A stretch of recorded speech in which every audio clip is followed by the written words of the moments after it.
Bonjour à tous. J'espère que vous avez passé une agréable pause ce midi et avec les premières conférences de cet après-midi, que vous êtes toujours à bord du sujet. Nous allons maintenant aborder des sessions dans cette salle et également dans la salle Eiffel, des sessions que nous appelons solutions, dans lesquelles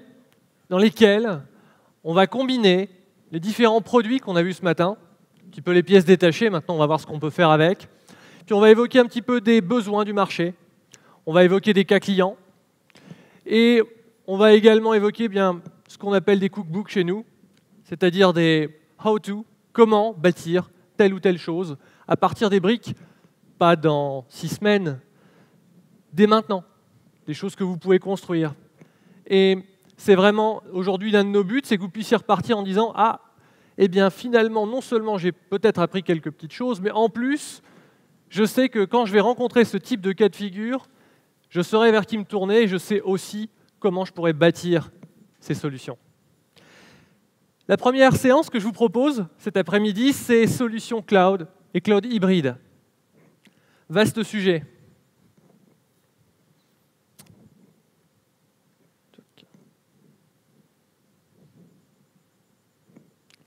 On va commencer tout d'abord par une vue d'ensemble, c'est-à-dire que l'on va voir ensemble quels sont des éléments importants en matière de public cloud, dedicated cloud, et on va parler également de private cloud. Globalement, au niveau de vos attentes du cloud, comment les éléments fonctionnent aujourd'hui? Eh bien, d'abord, on va vous parler de quelque chose que vous connaissez, qui est le private cloud. Eh bien, en matière de private cloud, c'est le cloud que vous avez dans vos entreprises. Celui que vous bâtissez depuis pratiquement maintenant 12 ans, 13 ans, avec la virtualisation.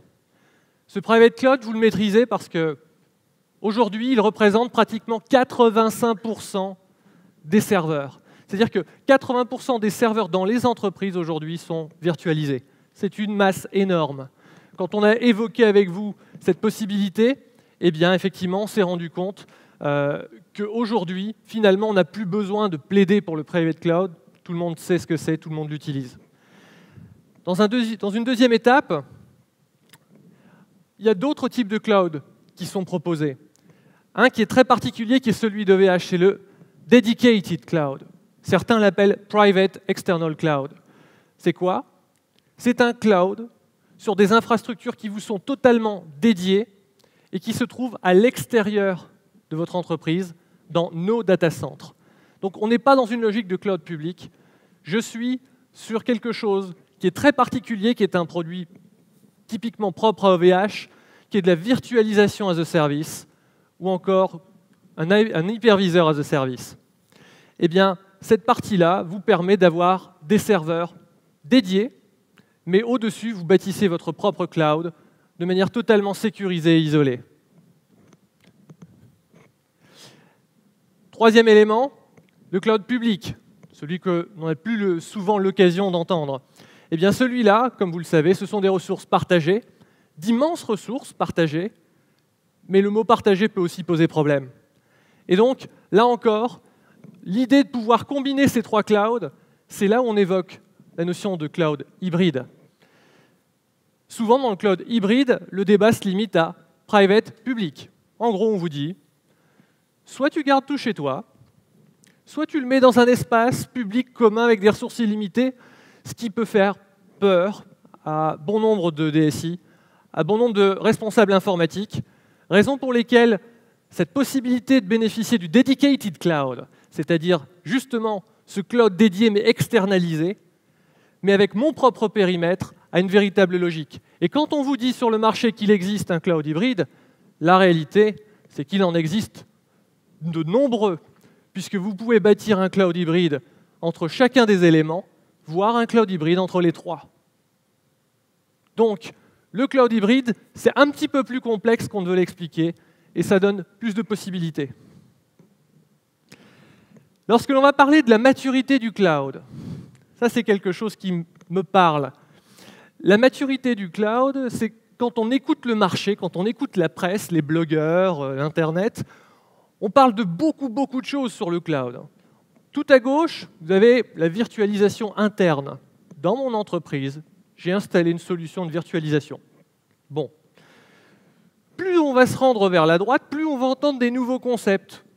Et on va entendre des choses comme cloud hybride, security as a service, externalisation de mon core business. Je mets toutes mes ressources informatiques en confiance dans le cloud. Je vais aller encore un peu plus loin à droite, le business process as a service. Encore des éléments dont on parle énormément. Et voir tout à droite, le multisourcing. Le multisourcing, c'est quoi? C'est je suis tellement passé dans le cloud que j'en suis maintenant au point de mettre en load balancing plusieurs providers et je déplace mes machines de l'un à l'autre si j'ai un problème avec l'un ou avec l'autre. Ou si la négociation de la N+1 fait que je préfère déplacer toutes mes machines chez l'autre parce que c'est moins cher. Intéressant, mais ça semble parfois un petit peu lointain. Et quand on discute avec les DSI, les responsables techniques, en France, mais aussi à l'international, j'ai eu la chance de pouvoir faire cette conférence un peu partout en Europe cette année, eh bien on se rend compte que finalement, 80% des entreprises de taille moyenne et haute sont restées aux 3 premiers points. Elles font de la virtualisation interne, là on en a parlé, c'est plus la peine de prêcher, des convaincus, 85% de serveurs, on l'a dit tout à l'heure. Tout le monde a eu des utilisateurs qui ont déjà utilisé des services IaaS ou SaaS dans le cloud, avec ou sans la volonté du DSI d'ailleurs. Et le dernier point, c'est que beaucoup de DSI ont testé de bâtir des projets dans le cloud. Parfois un petit projet, parfois une partie de l'entreprise, pour se dire je dois m'y préparer, donc je vais prendre des ressources chez un cloud provider, le plus souvent du cloud public, et dans lequel effectivement j'ai pu tester de développer pour une équipe ou autre un ensemble de projets. Et voilà où on en est. Et après tout le monde se regarde en chien de faïence en disant comment on va plus loin. C'est quoi l'étape suivante pour se dire « Ok, le cloud, ça a l'air génial ». Ça a l'air tellement génial que quand on lit la presse, quand on regarde, effectivement, ce qu'on nous en dit, c'est formidable. Le cloud, c'est génial. Le cloud, c'est l'endroit où je voudrais passer mes vacances parce que tout est formidable. Ça va réduire mes coûts, ça va réduire mes capex, ça va améliorer mon mode de fonctionnement, ça va simplifier la vie, je vais pouvoir tout déplacer comme je le souhaite. J'aurai plus besoin d'avoir autant d'infrastructures chez moi, etc., etc. Quand on pose la question à des techniciens qui ont un peu de vécu, voire même connu quelques technologies, le cloud, il est plutôt vu comme ça chez les DSI. Parce qu'ils sont loin d'être bêtes. On a tous vu qu'il y a un ensemble de pièges là-dedans. Et c'est quoi? La première, c'est qu'on me propose des vacances de rêve, mais par contre, il n'y a aucune compagnie qui prend mes bagages. C'est-à-dire que est-ce que vous avez une seule fois réfléchi à comment j'emmène mes pétas, mes téraoctets de données dans le cloud une fois que j'ai signé avec quelqu'un? Problème. Petit 2, personne ne nous dit si je vais pouvoir quitter l'île. C'est un peu stressant. C'est-à-dire qu'une fois que je suis installé, comment je récupère mes actifs? Comment je fais une migration? Comment je passe chez un autre provider? Comment je récupère mes données? On ne sait pas trop. Et puis en plus, comme l'île, la plupart du temps, on vous montre que la surface, on n'a pas la moindre idée de savoir si les fondations sont solides. On ne sait absolument pas ce qui se trouve sous le cloud. Bref, vous avez, et je vous rassure, en France, en Europe, en Amérique du Nord, tout le monde a les mêmes craintes. Et il n'y en a pas des centaines, il y en a 6. Et les 6 sont les suivantes. Pour vous aider, il faut qu'on puisse bâtir quelque chose qui ressemble à ça. C'est un pont. Un pont qui va servir de connectivité, qui va vous donner envie d'aller vers le cloud, mais en même temps qui va vous rassurer en vous disant que vous pouvez en sortir aussi simplement que vous le souhaitez et en emmenant ce que vous voulez, en repartant avec tout ce que vous avez amené. Ça signifie quoi? Le premier grand élément attendu, c'est de la réversibilité et la capacité de faire des migrations propres. Je dois pouvoir simplement apporter mes ressources informatiques dans le cloud et les récupérer. Le deuxième, c'est la transmission de données. Parce qu'on peut vous vendre la meilleure infrastructure du monde. Si vous n'avez pas le réseau pour l'envoyer ou le récupérer, si votre latence est trop longue, essayez de bâtir un public cloud si vous êtes à 100, 150, 200 millisecondes de votre data center. Là, ça commence à devenir compliqué. Ça aussi, c'est un point important, c'est la connectivité, la vitesse des réseaux. Un point sur lequel on essaie de travailler énormément. Le troisième point, la fiabilité et le SLA. Le SLA, c'est quelque chose qui m'a toujours beaucoup fait rire, surtout sur les sites où on voit des alignements de 9 derrière la virgule pour annoncer à quel point le service est formidable, voire 100%. La réalité, c'est que la seule chose qui compte pour vous, c'est le SLA de bout en bout, c'est-à-dire celui ressenti par l'utilisateur final, incluant votre réseau, le réseau de l'opérateur et le SLA du fournisseur d'infrastructure. Parce que quoi qu'on en dise, c'est le maillon faible. Si vous signez un SLA de 100% avec votre provider, mais que dans vos garanties contractuelles, vous avez une GTR de 4 heures avec votre FAI, ça ne marche pas. Vous avez 4 heures de coupure, ils ont le droit de vous dire « tant pis pour vous, c'était prévu ». Donc, là encore, il y a besoin de penser le cloud au sens large. Ce n'est pas juste de l'infrastructure, c'est aussi de la connectivité. Le point suivant, la sécurité. Un périmètre complet. Quand on parle du cloud, qu'est-ce que ça a changé pour nous? Bien, avant, c'était simple, j'avais mon entreprise et puis j'avais mon data center. Maintenant, comme vous le savez, j'ai tous les terminaux mobiles, j'ai tous les usages volontaires ou involontaires de mes utilisateurs. Je vais avoir des data centers maintenant à l'extérieur pour du PaaS, du IaaS, du SaaS. Et autour de tout ça, je prie, pour garder un peu de contrôle, de manière à ce que, en tant que responsable informatique, j'ai encore un petit peu de visibilité sur le périmètre. Le point suivant, c'est l'accompagnement technique, parce que dans tout ça, il faut pouvoir faire des choix d'infrastructure et des équilibrages, et on a besoin d'être accompagné. Et là, il y a un boulevard pour des providers ou des partenaires pour nous accompagner là-dessus.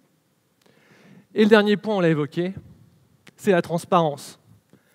Alors, le cloud, ce qu'il y a de magique dans le cloud, c'est que depuis qu'on a sorti le mot cloud, on dit génial, c'est un nuage. Je peux cacher n'importe quoi derrière, du coup, avec ça, je vais réussir à vendre à n'importe qui, n'importe quoi, sans qu'on pose de questions. Eh bien, prenons l'exemple de l'un des premiers éditeurs de solutions de relations clients au monde. Je ne citerai pas le nom, mais vous reconnaîtrez.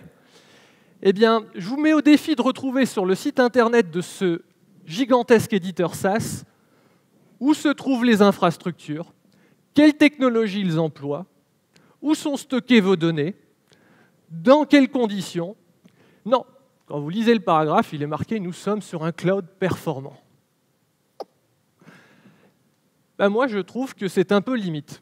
Et c'est pour un principe tout simple. C'est parce que, pour moi, un DSI, c'est comme un passionné de voiture. C'est pas parce qu'il adore conduire sa voiture tous les matins, parce qu'il la bichonne et autres, qu'au moment où il l'achète, il n'a pas envie de regarder sous le capot. Et c'est un petit peu ce qu'on essaie de vous proposer au niveau d'OVH. C'est typiquement, oui, au moment où je choisis mon cloud, je veux savoir où est mon data center, quel type de serveur, quel type de composants, comment ça fonctionne, où ça se trouve, c'est quoi les composants en dessous. Évidemment, au quotidien, je ne vais pas regarder mon moteur admiratif en regardant les cylindres, etc. Non. Non, mais je sais ce qu'il y a en dessous. Après, j'ai l'esprit tranquille. Et ça, c'est une partie de la transparence en dehors de la localisation des données qu'on a déjà vues ensemble. Au global, faisons une petite projection. Voilà le cloud hybride, tel que je l'imagine, tel qu'on aimerait le partager avec vous. Un cloud privé dans votre entreprise, que je peux connecter à mon provider, qui serait capable de me fournir du cloud dédié, du cloud public, et pourquoi pas dialoguer avec des infrastructures physiques. Et pourquoi pas demain, parce que nous sommes ouverts, de se dire que ce cloud pourrait aussi dialoguer avec d'autres clouds, les clouds des éditeurs, les clouds concurrents, et en plus, cerise sur le gâteau, que je puisse avoir une forme de sécurité qui me permette de piloter l'ensemble, où que soient mes ressources informatiques. Ça, ce serait le rêve. Alors, on va voir comment on peut avancer dans ce sens et qu'est-ce que nous avons fait pour ça. D'abord, pour faire ça, il faut une petite explication de principe. Comment on peut combiner le cloud public, donc les ressources illimitées à la demande, et ce fameux cloud dédié, la virtualisation as a service, mon hyperviseur as a service comme je peux l'avoir chez OVH. Eh bien, ce n'est pas une opposition, c'est complémentaire.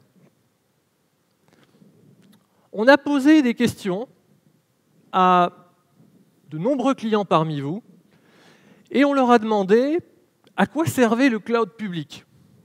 Pourquoi vous utilisez le public cloud d'OVH ou de nos concurrents? Et on leur a posé ces questions, notamment, est-ce que vous l'utiliseriez pour une application e-business majeure? Est-ce que vous utiliseriez le public cloud pour externaliser le core business de votre entreprise? Est-ce que vous l'utiliseriez plus pour du test, pour faire un projet, pour bâtir une start-up, pour faire appel à des ressources depuis une application tierce, pour faire des tests de charge, ou encore pour des saisonnalités ou du burst? Je vais vous poser une question à tous ceux qui sont là aujourd'hui. Quels sont ceux d'entre vous qui ont déjà utilisé des services de cloud public? Déjà un grand nombre. Très bien, merci.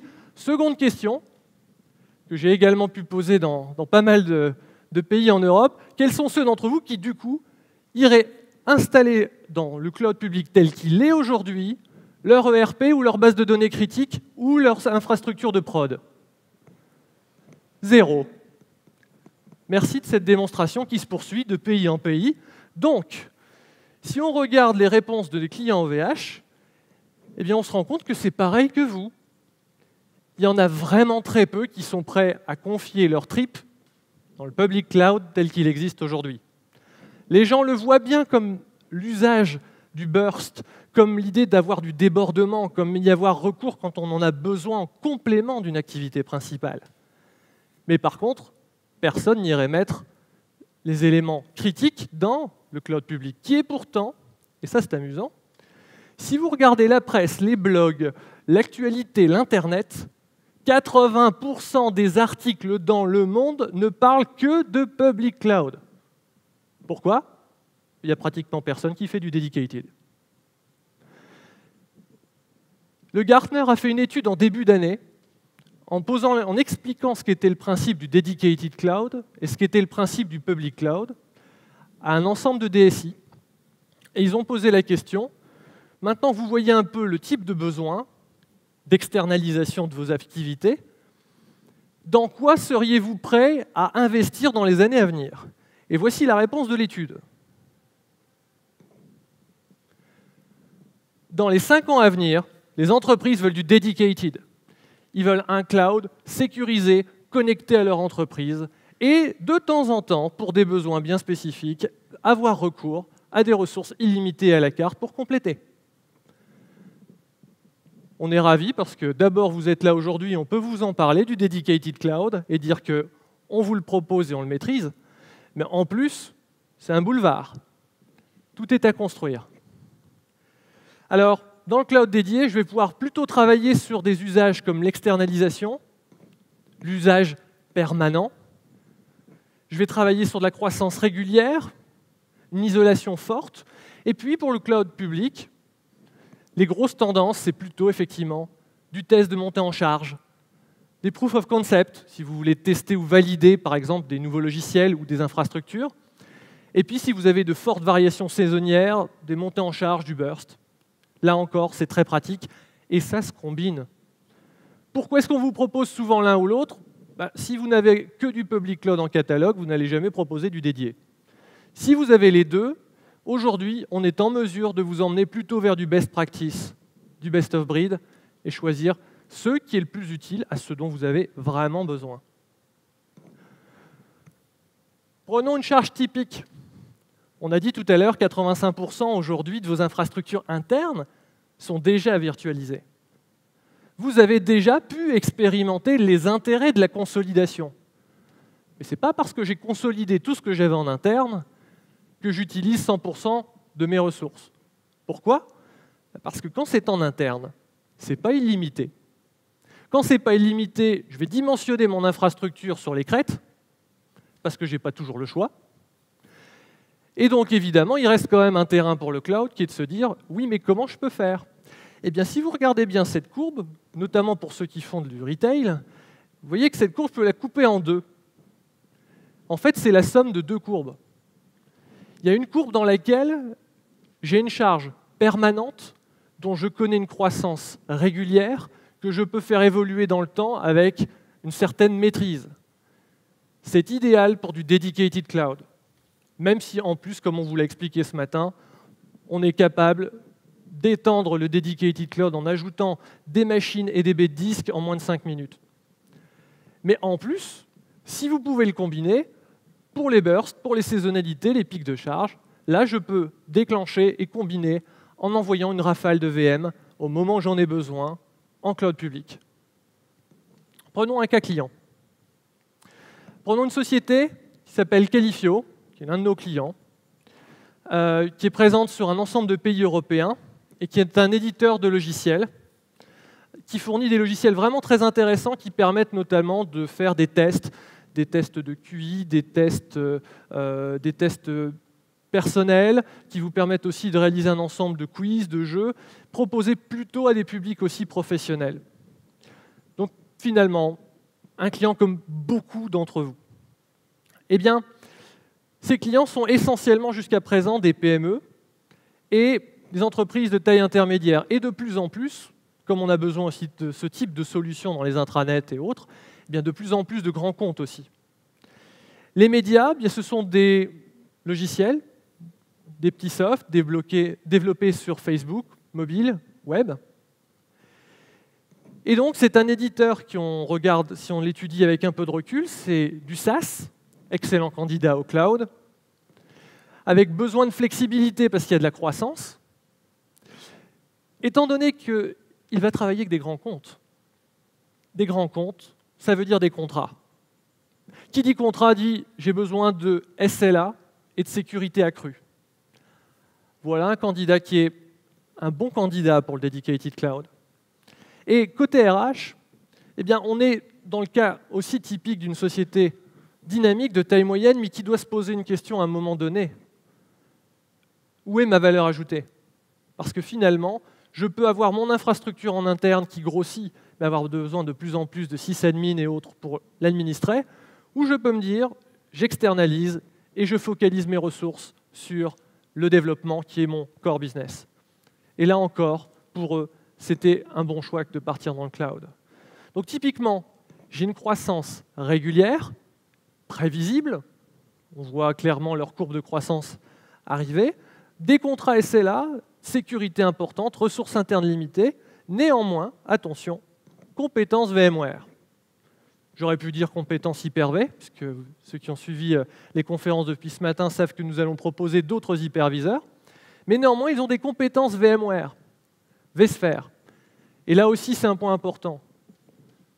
Quand vous pouvez, chez un provider, capitaliser sur votre maîtrise interne sans avoir besoin d'apprendre soit des nouvelles interfaces, soit des nouveaux produits, c'est un plus. Ça aussi, on va l'exploiter. Au total, une équation simple. Croissance régulière, prévisible, besoin d'isolation, besoin de sécurité, cloud dédié. Si maintenant j'ajoute compétences vSphere et qu'en plus ils n'ont pas immédiatement de projet fort de cloud hybride, notamment par exemple pour interconnecter cette plateforme et l'intérieur de leur entreprise, pas besoin d'envisager ce que va procurer par exemple un vCloud. Le vSphere me suffira. Et donc, on peut donc les guider vers du vSphere as a service. Avec ces éléments-là, ça répond aux besoins. Qu'est-ce qu'on obtient? L'infrastructure qui se trouve derrière, c'est-à-dire ils ont opté pour un pack dans lequel au départ ils ont 2 hosts, 2 data stores. Si quelqu'un nous repose la question, c'est simple. Pourquoi on commence à 2? Parce que sinon, difficile de vous proposer 100% de SLA. Ça nous permet d'emblée d'utiliser tous les mécanismes de VMware et en plus d'avoir les logiques de SRM, de réplication, et donc un ensemble de mécanismes de sécurité. Comme nous avons ce partenariat avec VMware qui nous a permis de customiser le vSphere que vous connaissez, eh bien là, ils ont juste à faire un clic droit, ajouter Datastore ou ajouter Host, et en moins de 5 minutes, ils étendent leur cloud. Beaucoup plus rapide qu'à l'intérieur de l'entreprise, commander un serveur, le brancher, ajouter le vCenter et étendre. Donc ça se fait immédiatement, et ils ont ajouté effectivement des hosts. Et ils accèdent via du TSE à leur vSphere, le même que ce qu'ils auraient eu chez eux. Au bilan, ils ont du vSphere as a service, avec un hardware dédié et isolé. la haute disponibilité qui est fournie à la fois par le mécanisme de VMware et le fait qu'on a déjà un cluster dès le départ, mais en plus, par un point important, c'est qu'on a dit qu'on pouvait fournir des ressources en moins de 5 minutes. Et ce qui est pratique, c'est quand on peut fournir des serveurs en moins de 5 minutes pour étendre le cloud, on peut aussi les fournir en moins de 5 minutes pour réparer le cloud. C'est-à-dire que du coup, si le host tombe, on a aussi le hardware qui arrive dans les mêmes délais, et du coup permet rapidement de rebasculer et rééquilibrer les VM juste après un incident. Le dernier point, c'est l'intégration du vSphere standard.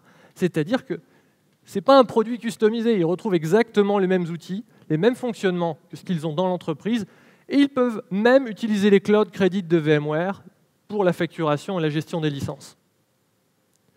Le dernier point, c'est que cette infrastructure, elle est aussi ISO 27000, ce qu'on a vu depuis ce matin, c'est un vrai plus, des garanties qu'ils peuvent désormais donner à leurs clients dans le cadre de leur contrat pour les rassurer.